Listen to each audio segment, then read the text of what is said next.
Olá! Hoje vamos mergulhar na história de uma das figuras mais incríveis e controversas da Era das Descobertas, Sir Francis Drake. Ele foi explorador, capitão, um herói para a Inglaterra. E, para os seus inimigos, claro, um pirata absolutamente temível. A vida dele parece mesmo tirada de um filme de aventuras. A grande questão é esta: como é que o filho de um agricultor sem ligações à nobreza se tornou o marinheiro mais famoso e temido do seu tempo, e ainda por cima um cavaleiro da rainha? Vamos lá descobrir como é que ele conseguiu esta escalada impressionante. A jornada de Drake começa de uma forma muito modesta, bem longe do luxo da corte. Mas, desde muito cedo, a sua ambição e o seu talento para a vida no mar eram impossíveis de ignorar. Drake nasceu por volta de 1540 numa família de agricultores. Portanto, nada de berço de ouro, mas o mar chamou por ele e, ainda adolescente, já estava a trabalhar como aprendiz no navio. A sua dedicação era tão fora do normal que, quando o capitão morreu, deixou-lhe o navio em herança. Imaginem só. Tão novo e já era comandante do seu próprio barco.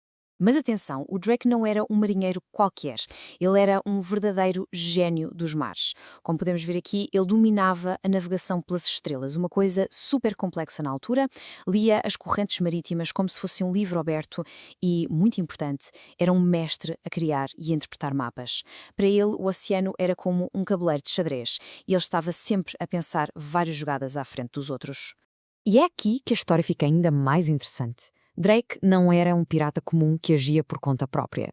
Não, não. Ele tinha uma autorização muito especial, uma que o colocava numa categoria à parte. Ele era um corsário. E o que é que isso quer dizer? Bem, pensem num corsário como um pirata a trabalhar para o governo.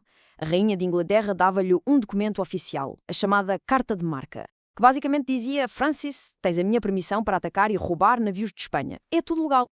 Esta tabela mostra bem a diferença. Um pirata era um fora da lei, um criminoso. Ponto final. Já um corsário, como o Drake, era visto como um agente do Estado, quase como um soldado no mar. As suas ações não eram só para enriquecimento pessoal, eram também uma forma de servir a Inglaterra e de enfraquecer a Espanha, que era a grande superpotência e rival da época. Mas a missão dele também tinha um forte motivo pessoal. Numa das suas primeiras viagens, Drake foi traído e apanhado numa emboscada por espanhóis em San Juan de Ulúa. Ele conseguiu escapar por pouco, mas nunca esqueceu aquela traição. A partir desse dia, a sua luta contra a Espanha tornou-se também uma questão de vingança pessoal. Com o apoio secreto da rainha, Drake partiu para a sua aventura mais audaciosa e perigosa de todas. Uma viagem que o levaria a dar a volta ao mundo e que o transformaria numa autêntica lenda. Em 1577, ele partiu com uma frota de 5 navios. A viagem durou quase 3 anos. Foi uma jornada absolutamente épica. Ele atravessou o terrível Estreito de Magalhães, lá no sul da América, aterrorizou toda a costa do Pacífico, que os espanhóis achavam que era o seu quintal privado, e até chegou à atual Califórnia, reclamando-a para a Inglaterra. E pelo caminho fez descobertas geográficas importantíssimas. Naquela época, toda a gente pensava que a Terra do Fogo era a ponta de um enorme continente do sul. Drake provou que estavam todos enganados. Era apenas um conjunto de ilhas, o que abriu uma nova passagem entre os oceanos Atlântico e Pacífico. Esta descoberta, por si só, mudou os mapas para sempre. E claro, vamos falar dos saques. Drake apanhou a costa do Pacífico completamente desprevenida. Os navios espanhóis navegavam por ali tranquilamente, cheios de tesouros, sem nunca imaginarem que um corsário inglês pudesse chegar tão longe. O resultado foi uma fortuna inacreditável. Ouro, toneladas de prata, joias. O seu navio, o famoso Golden Hind, ficou tão pesado com os tesouros que quase se afundou. E o resultado financeiro de tudo isto? Bem, vejam só este número. Os investidores que apoiaram a viagem de Drake tiveram um retorno de 4.700%. Para se ter uma ideia, este lucro foi maior do que a receita anual de toda a coroa inglesa. Foi, sem dúvida, um dos negócios mais rentáveis da história.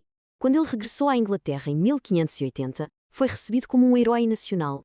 A própria Rainha Elizabeth I subiu a bordo do Golden Hind e ali mesmo, no convés do navio que deu a volta ao mundo, nomeou o cavaleiro. O filho de agricultores era oficialmente Sir Francis Drake. Mas a história dele não termina com a viagem à volta do mundo. Anos mais tarde, a Inglaterra enfrentou a sua maior ameaça até então, e Drake estaria, claro, na linha da frente da defesa. Em 1588, a Espanha decidiu invadir a Inglaterra de uma vez por todas. Enviou a chamada Invencível Armada, uma frota gigantesca com 130 navios de guerra. Como podemos ver no gráfico, os ingleses estavam em clara desvantagem numérica. Tinham menos navios e bem mais pequenos. A pergunta era, como é que poderiam vencer? É aqui que a genialidade tática de Drake voltou a brilhar. Primeiro, ele liderou um ataque surpresa ao porto espanhol de Cádiz, destruindo muitos navios e suprimentos antes mesmo de a armada zarpar. Depois, durante a batalha, usou navios de fogo, que eram barcos velhos a arder, enviados contra a frota espanhola, para espalhar o pânico e quebrar a sua formação perfeita.